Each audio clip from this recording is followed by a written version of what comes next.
Gerald Celente is on the telephone to give us some straight talk about what is really going on in the world behind the scenes. Gerald is he is the founder of the Trends Research Institute, the author of the bestseller books Trends 2000 and Trend Tracking, and he's the publisher of the TrendsJournal newsletter. The website is TrendsResearch.com. Gerald, what's new? Oh, what's new is what's old, and what's old is getting a lot worse. And as we look at the economy, and there's absolutely no doubt in anybody's mind that's alive and thinking that this is nothing more than a cover-up, that they keep the economy going. And I'm not making this up. It's quantitative easing 1, 2, 3, and forever. And, of course, quantitative easing is white shoe boy language for printing digital money not worth the paper it's not printed on. And it's not only in the United States. The entire world economy is being held up, propped up, I should say. We're being held up. It's being propped up by the governments printing and debasing the value of their currency by printing more money. And you just had a new election, for example, in Japan. And what are the first words out of the new elected prime minister? Print more money. You look what's going on in China. Everybody knows that the Chinese economy is near collapse in terms of the housing bubble having burst.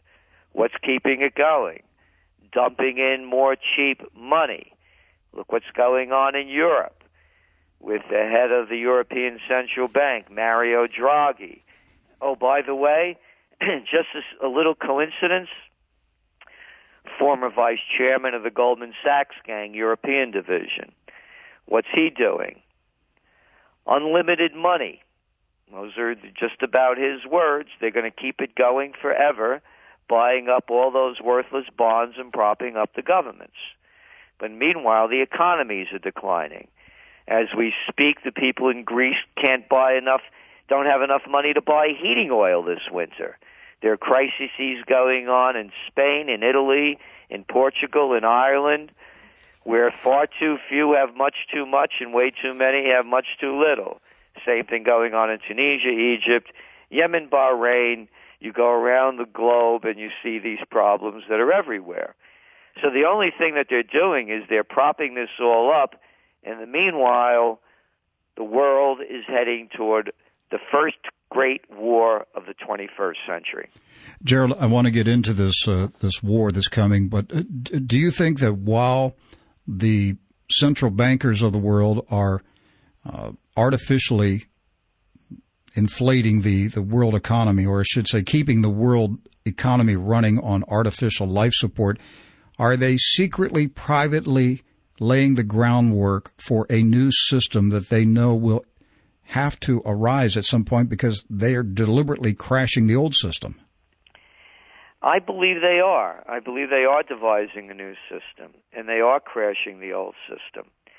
And I believe that what we're going to see, by the way, I'm not in the camp. It's just, the outcome is the same, by the way. It's just different in the sense that there are a lot of people saying about rampant inflation. I look at it more as a debasement of the currency.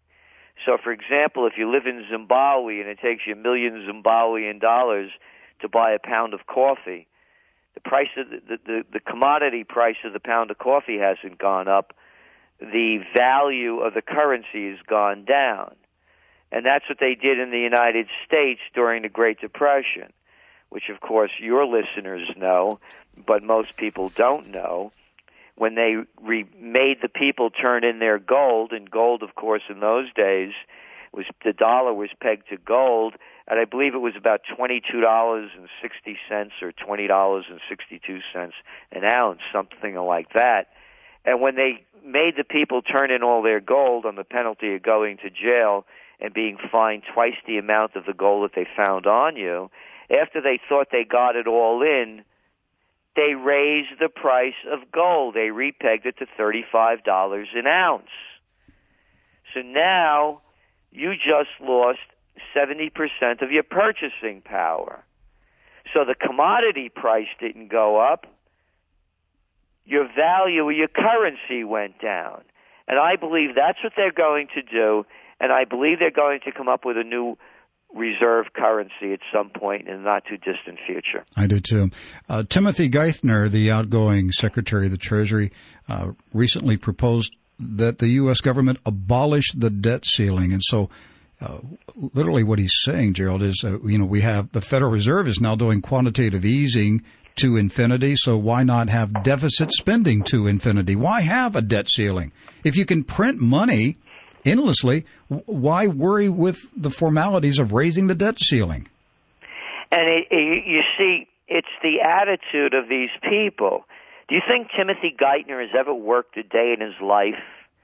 This is one of these guys like the rest of them that have been born on third base and thought they hit a triple.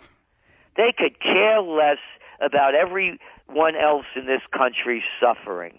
Because if they gave a good damn, we would not have interest rates near zero. Here's a quaint thought for you. Remember the old days when they used to encourage people to save for a rainy day, and people used to retire by putting their money away into savings accounts? Now you put your money into a savings account, they should call it a depletion account because you're not getting paid any interest on your savings. This is hurting the working people. The people that have to earn a living, and they're barely earning a living, and they're keeping these interest rates down for one reason and one reason only, and that is to keep propping up the markets that are collapsing. And they're also forcing people that do have any money to speculate with it because you can't put it in the bank and get any return on your savings. And if you put an investment in a segregated account thinking it's protected, you're only going to be shocked to find out that they've raided it and hauled off the money and got away with it. And of course, I was one of those people that got hit with the MF Global scandal. And they raided my segregated account. And nobody does any time for it. The word justice, by the way, is misspelled. It's J-U-S-T-U-S, just us. When you have a guy like John the Slime Corzine, the former governor of New Jersey, former senator of New Jersey. Oh, and by the way, Rick, just coincidentally, the former head of Goldman Sachs gang. Oh, and by the way, the head of the Commodities Future Trading Commission that never called MF Global up on the carpet or instituted any heavy charges or fines on them. Gary Gensler. Oh, he wasn't working for Corzine when Corzine was running running Goldman Sachs, was he? Oh, yes, he was. Oh, and the law firm that our Attorney General, Eric Holder, was with, the White Shoe Boy law firm that he was with before he became Attorney General, that couldn't be the same law firm that's the law firm for MF Global, could it? And that couldn't be why they haven't brought him up on any charges, could it? And just recently, in Great Britain, the governor of the Bank of England, Mervyn King, retired. Who replaced him? The governor of the Bank of Canada, a former Goldman Sachs executive.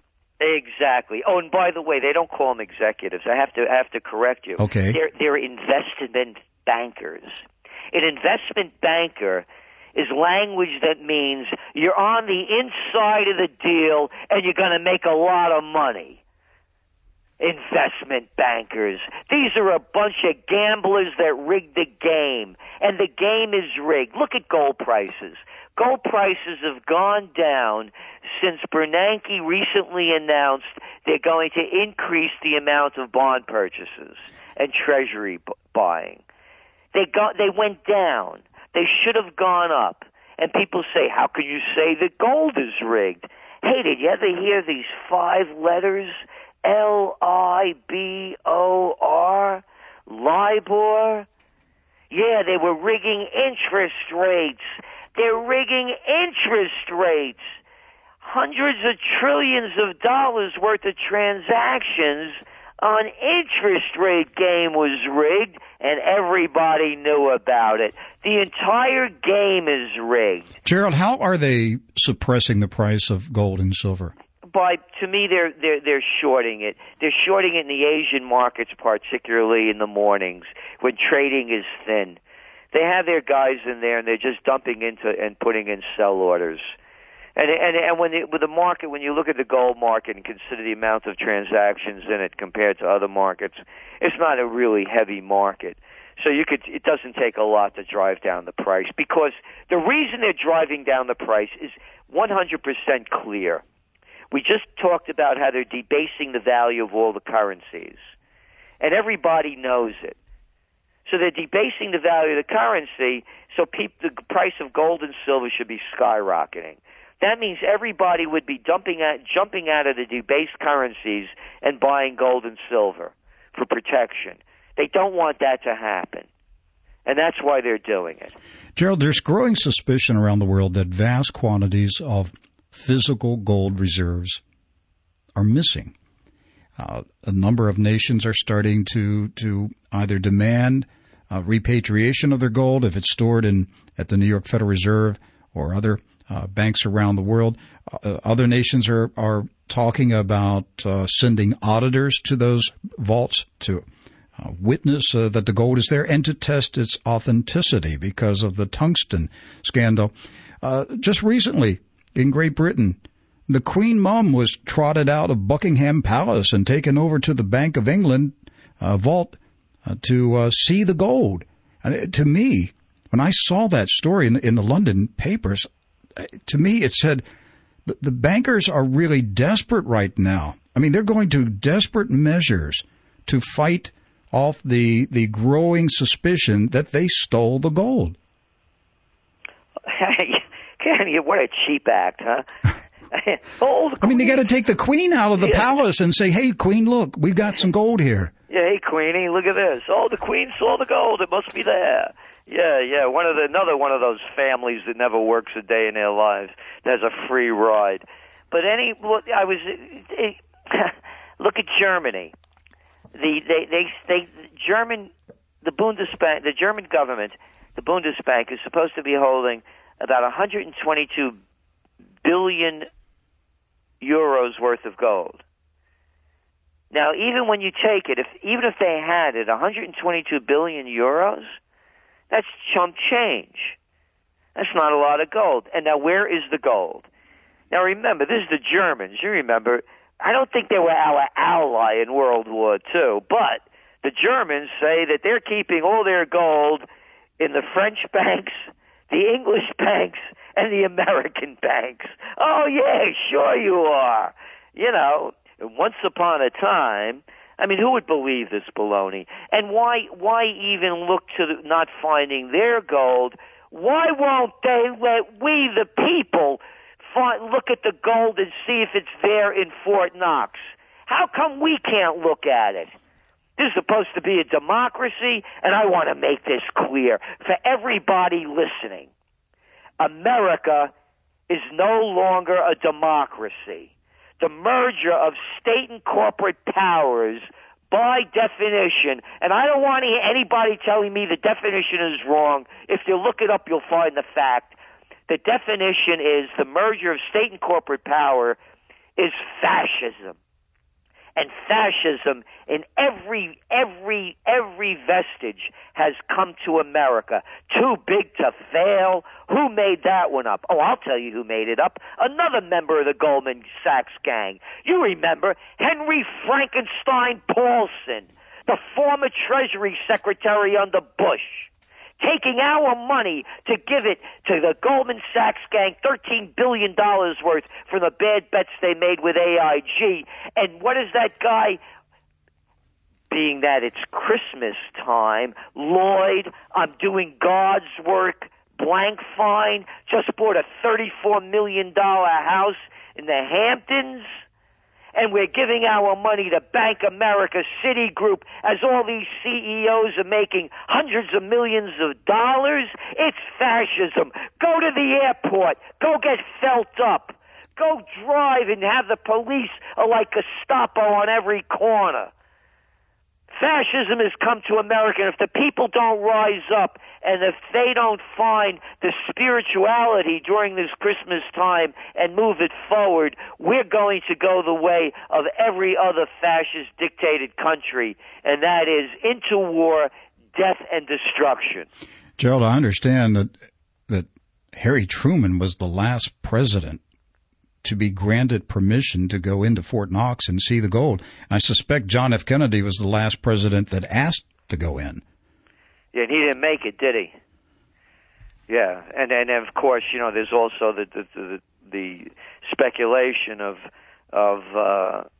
Kennedy having to make the dollar again transferable into a hard currency. And that's what I'm referring to. Yep. That's what I'm referring to. Yeah. Hey, let's talk about the Middle East. Right now, Russia has warships on the way to Syria. It looks like there's going to be an emergency evacuation of all Russians in Syria, possibly 20,000 Russians there. Obviously, the Russians think something is going to happen very soon. Weeks ago, the Western media was in a feeding frenzy of news stories about President Assad is thinking about using chemical weapons, and then the next day he's ordered the chemicals to be mixed, and then the third day it was they're loading them into the warheads, and then all of a sudden it stopped, and it stopped on the same day that Russian Foreign Minister Lavrov said, "We will not permit another Libya to happen in Syria." And then it got quiet. And Mr. Panetta said, Mr. Assad got the message. Well, I think Mr. Panetta got the message from the Kremlin, and they backed down. But all of a sudden, again, now the Russians are removing their people. So that tells me the Russians believe the West is going to go ahead with some type of invasion of Syria. Are you expecting a military intervention in Syria? It's already happened. The military intervention has already happened. Where are they getting all these arms from? Oh, those wonderful democracies. The kingdoms of Kuwait, Qatar, Arab Emirates, Saudi Arabia, you know, those lovely democracies. I get a kick out of all these people, particularly the women, that say, you know, we should be in Afghanistan because, you know, look what they're doing to the women over there, and it's right for us to be there. Hey, how about Saudi Arabia? You can't even drive over there. If you leave the country, they put a chip with you so your husband knows where you're going. I don't hear women beefing about that. Hey, don't say anything bad about the king. Kings are good. Talibans are bad. You know, with a hypocrisy. They're arming these Islamic fundamentalists, the same one that Jimmy Carter began to arm to beat the Russians out of Afghanistan. The same ones they armed in Libya to overthrow Gaddafi are the same ones now that are destroying Syria. And you only hear about the Syrian when Syria does something and kills people, but you never hear about how these Islamists are slaughtering people throughout Syria, the Christians. And you know, it's okay to kill Christians. It's all right. But, you know, if you kill another religious group in Syria, then you're bad. Well, you try to follow the madness of the news speak that the government and the media uses, and so they tell us that Assad is bad. It's a regime. It has to be destroyed, and the rebels are fighting for democracy. And the U.S. and Britain and the West they're behind the rebels because the rebels want democracy in Syria. But what they don't tell us is the rebels are made up of a bunch of freaks like Al-Qaeda. And what Mr. Obama was doing in Benghazi was running guns and rockets up to Syria to give it to Al-Qaeda to fight Assad. But we've got to stop Assad from using those chemical weapons. And we've got to turn the country over to the rebels, but the rebels are Al-Qaeda. Gerald, this is insane. I know, that's what I'm saying. It's insane. And it began under Carter, continued under Reagan, escalated under George W. Bush, and now it's in high gear again under Obama. So this whole thing, the war is already there. The world is at war. People don't want to add it up. it's a civil war in Syria that's now spreading into Turkey and Lebanon and maybe Israel. There's a civil war raging in Libya thanks to that humanitarian mission that was initiated by our Nobel Peace Prize winning president that's destroyed the country, killed tens of thousands, that's now spreading into North Africa, particularly Mali. And now the same group of psychopaths, the Obamas, the Hollands from France and the Camerons, that are waging war around the world are now arming different groups in Mali as that civil war escalates. Again, that civil war occurring as a result of the breakup of Libya and all the arms flowing out. Do you believe that World War III is actually on right now? It's on. The first great war of the 21st century has begun. Look what's going on in Egypt. Look what's going on in Tunisia. Hey, don't talk about Bahrain. Can't say anything bad about there because they have an emir over there. Emirs are like kings. They're good. They're good guys too. These are the stooges that were put in place when England owned the property over there after the imperialists started breaking it up after World War I and World War II and putting these puppets in there, the Saudis and the rest of them.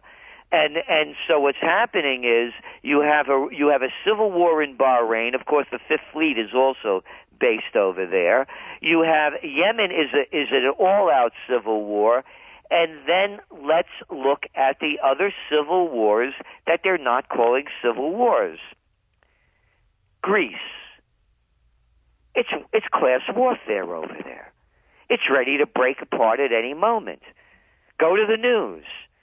Every day you're reading how the Greek people they don't even have heating oil. And the Swiss army is preparing for war in Europe. Because war is already there. It's class warfare. You have millions of indignados in Spain taking to the streets. You have unemployment rates. You have unemployment rates among the youth over 50% in Greece and Spain, and it's starting to hit those levels in Portugal and Italy. You have the official unemployment rate of adults in Spain and Greece at over 25%, and it's much higher than that. And then it's the same thing again in Italy, in Portugal, in Ireland. I was just in Ireland. I was in Ireland a year and a half ago, and I was there in October. What a difference! It was bad a year and a half ago. Every place you go in the most in the most bustling areas of the downtown in Dublin, to let, for sale, to let. I was just recently on the internet looking at real estate in Dublin, just out of curiosity, and I saw a small house in downtown Dublin for sale for $11,000. Yeah, I'm telling you, and then you see partially built buildings, just the ground broken, a couple of stories up, empty, cranes just dangling. There's a depression going on, and they're covering it up with this digital money. It's as obvious and clear to everyone. But again, just as our mind was taken off of all of the economic woes and the other problems in America with the tragedy in Newtown, the same will hold true when there's war, be it false flag or real. The flags will come out, the yellow ribbons will be tied around trees,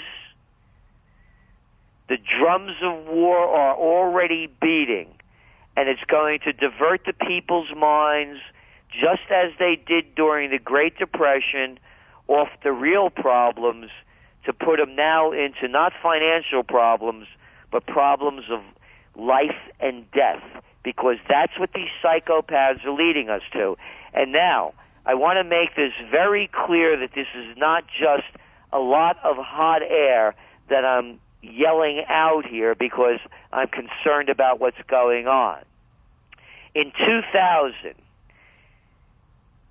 I was asked to come to VMI, Virginia Military Institute. Now remember, this is the same place where candidate Romney announced his foreign policy initiative, I was brought in as the keynote speaker to talk about new millennium warfare.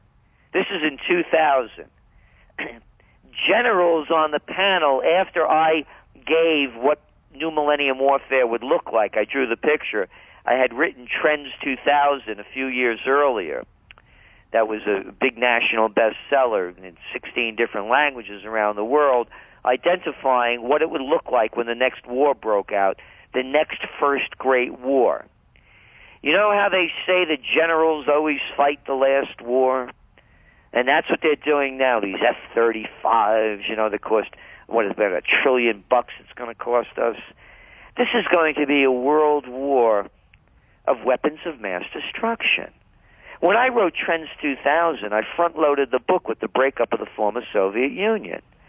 And all of the weapons that were being sold on the black market, they couldn't find 100 suitcase-sized nukes. All of the biological warfare, all of the dirty bombs. Could you imagine?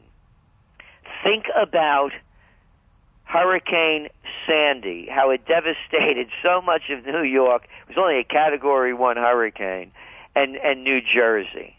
Imagine if a dirty bomb goes off in Manhattan, some biological warfare in Atlanta, a suitcase-sized nuke in San Francisco. The entire country shuts down. And do you know the people that are making the decisions for us, that are leading us to this, are the same people that got us into that wonderful victory of a war called Iraq? That glorious 12-year war, the longest war in American history in Afghanistan, with no end in sight and only more dead bodies and spent money to count. And now they're taking us into Syria? Gerald, a week or two ago, there was a simulated zombie attack exercise held in San Diego, California. In fact, Cindy McCain, the wife of Senator John McCain, was one of the speakers, and so was one of the former national intelligence directors. This was a pretty high-level event, a simulated zombie attack. Now, people laugh and they go, "Oh, you're not taking this serious." Okay, well, they spent several $1 million to have a simulated zombie attack.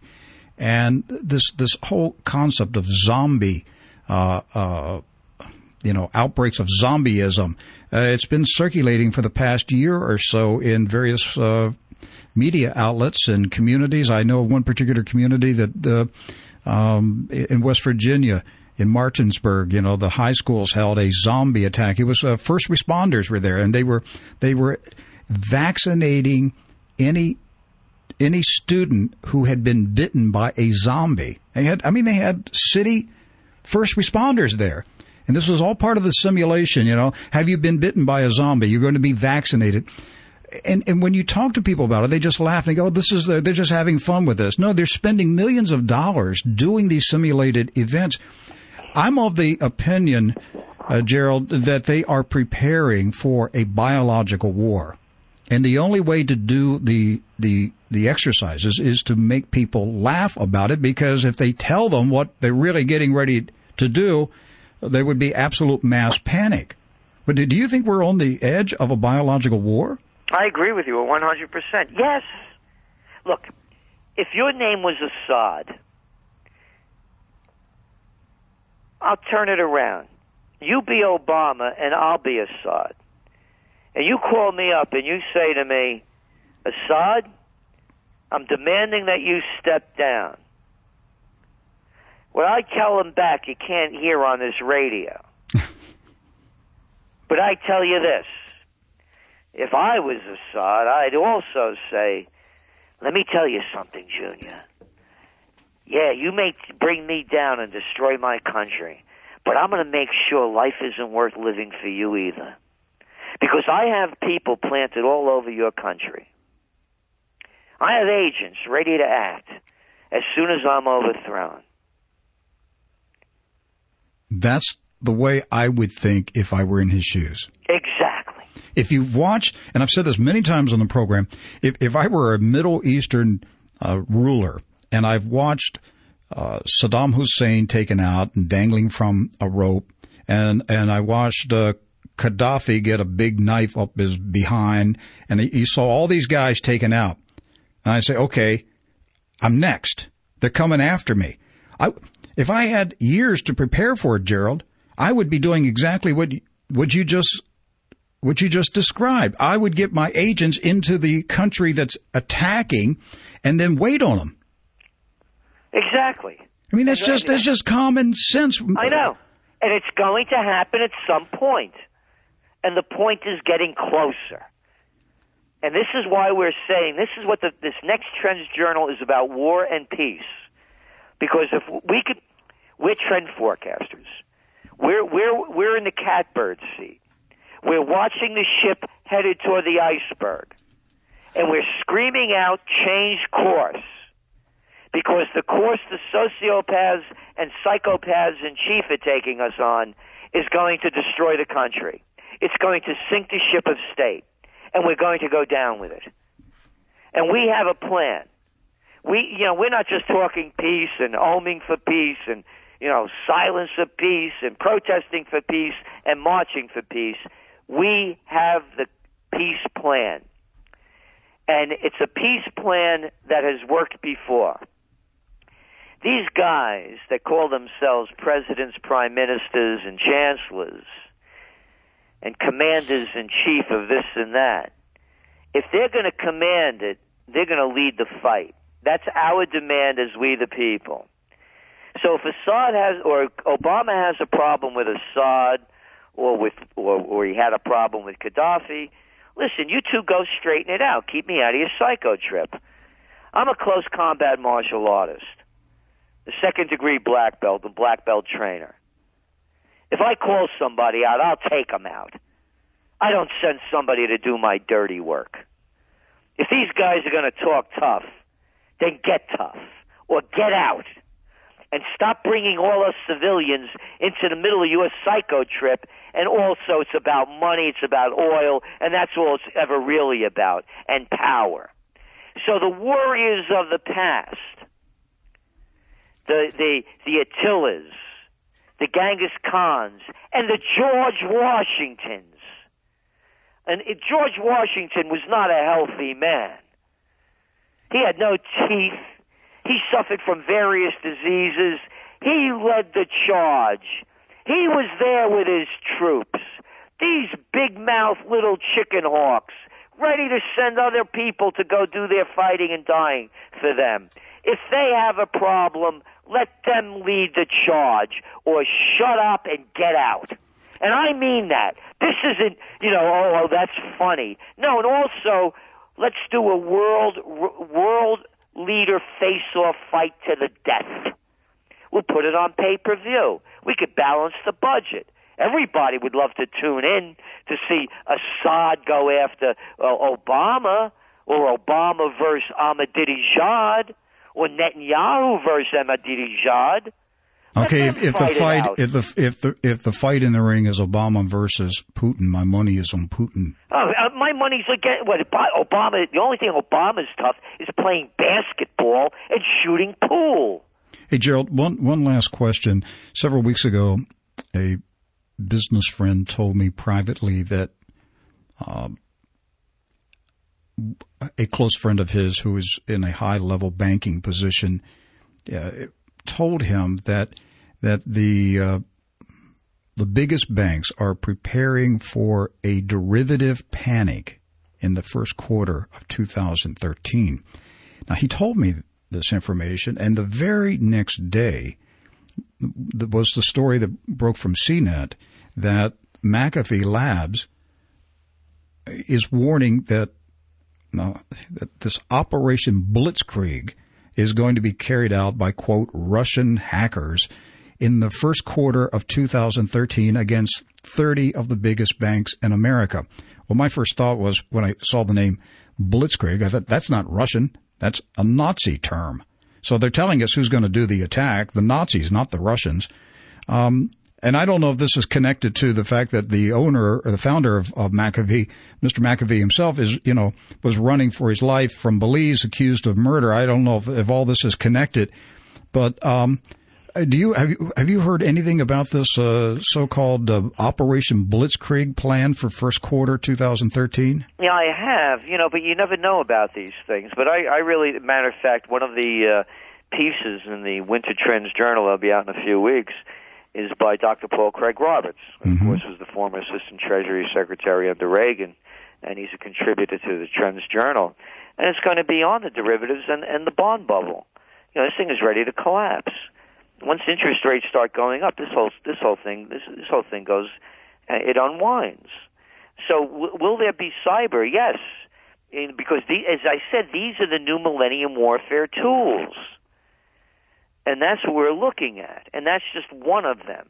It's not only dirty bombs, it's cyber attacks.